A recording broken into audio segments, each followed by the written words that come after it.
Definitely grammar, because it's a foreign language or just another language. It's not your mother language. It's very important to learn grammar, but it makes a difference how you learn it.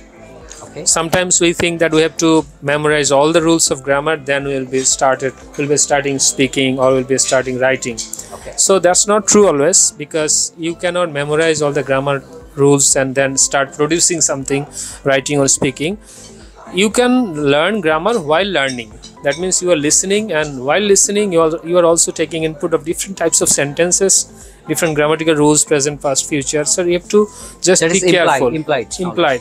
And whenever you are reading, I would say that reading is most important for learning grammar. Of course. Reading.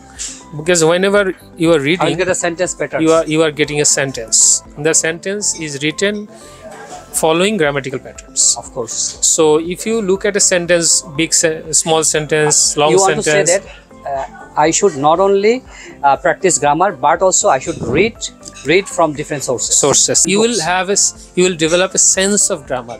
I would say that sense of grammar is very, very important than memorizing the rules one by one.